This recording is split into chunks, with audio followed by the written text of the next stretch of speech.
بسم الله الرحمن الرحيم. السلام عليكم ورحمة الله وبركاته. أخواني الأعزاء، هذه بعض نماذج المتحكمات اللي تستخدم للمفاقيس لضبط الحرارة والرطوبة. عندنا مقطع أخواني موجود على القناة، اللي يبحث يلقاه.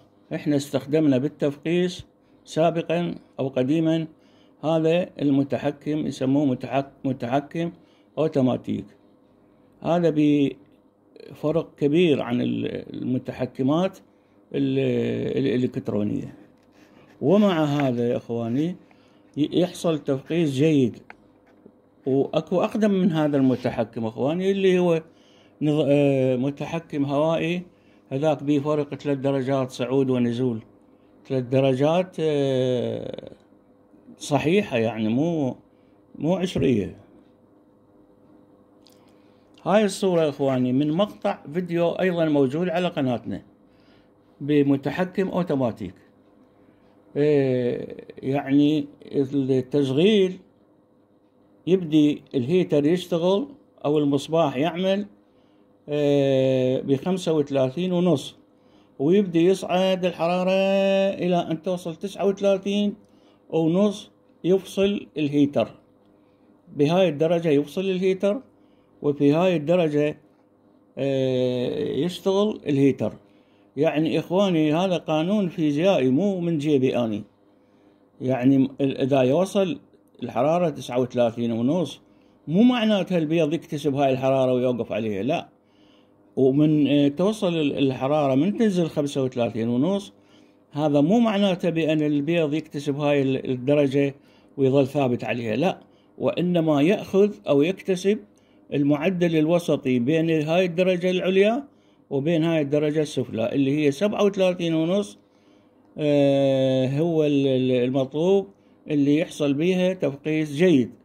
وأرجو أن تنظمون المتحكمات، تحسبون الحساب المعدل الوسطي، شقد ساعة يطفى بالصعود وشقد يطفى يشتغل ويبدأ يعمل بالنزول.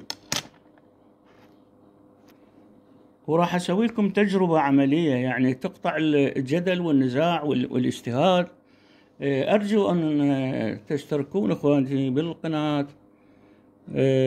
لتعميم الفائدة، وخاصة لإخواننا المبتدئين. بارك الله بكم. لاحظ إخواني بارك الله بكم، إحنا عندنا هاي تجربة عملية.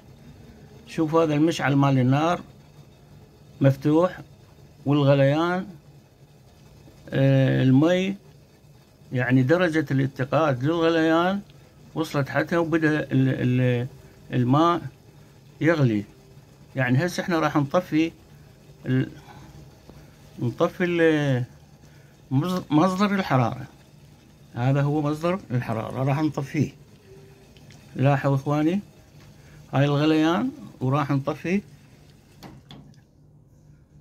شوف الغليان توقف، غليان الماء توقف. ليش توقف؟ لأن مصدر الحرارة طفى.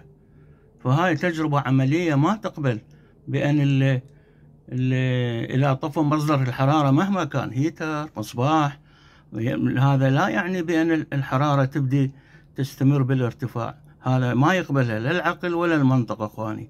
إذن هاي المشكلة بالمتحكم من حيث التصميم مال الشركة، أو من حيث قطع الإلكترونية المصمم فيها الجهاز. بارك الله بكم. وهاي محسومة بأن هذه الحرارة الزائدة فقط على شاشة المتحكم، وليس لها وجود في داخل المفقسة، يعني حرارة وهمية موجودة على شاشة المتحكم فقط. بارك الله بكم.